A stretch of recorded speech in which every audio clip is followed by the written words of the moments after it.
Welcome back. So that's a wrap on the preseason for the Barrie Colts as they completed the 2-1 win in the shootout against the visiting Sudbury Wolves. It was a back and forth game and not a lot of goals, final score being 2-1.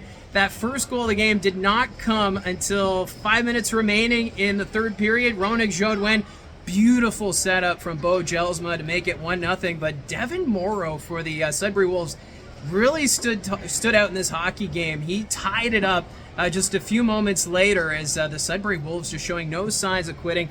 I did a video about the CHL top 10 and how the Sudbury Wolves placed 8th in the Canadian Hockey League, and they put it on display here tonight despite missing some key players. If you look at some of the roster cuts for tonight, they're missing Jabril Torre, Nolan Jackson, Coach Adelic, Alex Ferrand, Quentin Musty. The list goes on and on. But the Sudbury Wolves, you have to give good credit to Nate Krawchuk. He was outstanding between the pipes for the Sudbury Wolves. Faced 28 shots, allowed 1 goal, as he was the first star in my books for the Sudbury Wolves in this hockey game. But the Barrie Colts looking not too bad as well. Roenick, Jodoin, Bo Jelsma getting some great chemistry. Shamar Moses also having a good game.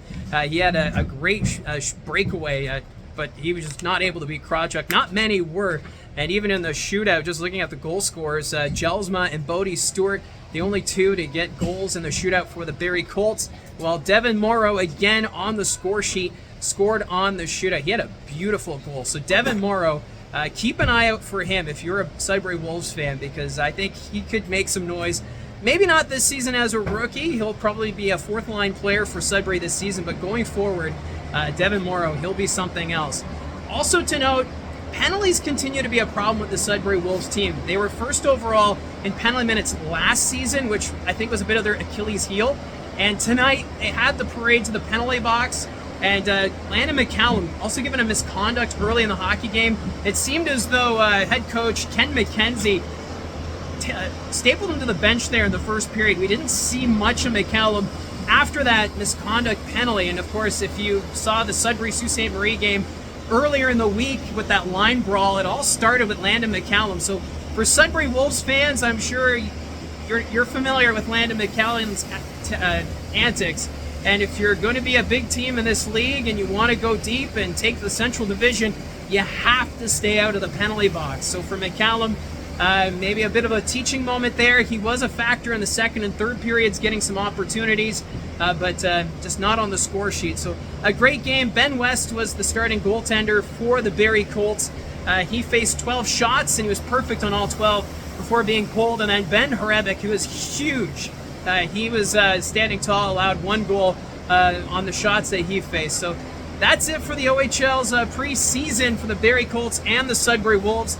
The Barrie Colts, they'll be back on the ice Thursday night against the North Bay Battalion for their home opener. To note, Thursday night games for the Barrie Colts are now 7 o'clock starts. So if you're used to the 7:30 starts, you'll want to be here a little bit earlier to the Satellite Arena for that Thursday night game. But all in all, a good preseason for the Barrie Colts. They go 3-2 and end with the shootout victory, while the Sudbury Wolves dropping a close one.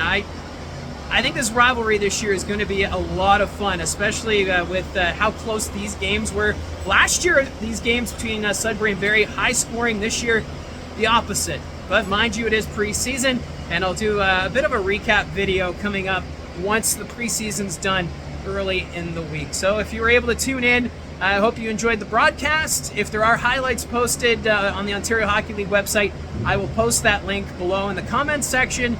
But in the meantime, that's it for me here at the Satellite Arena. Remember to hit like and subscribe as we do this journey together during the 2023-24 OHL season. And I'm Mike Poirier saying so long, and we'll talk to you again soon.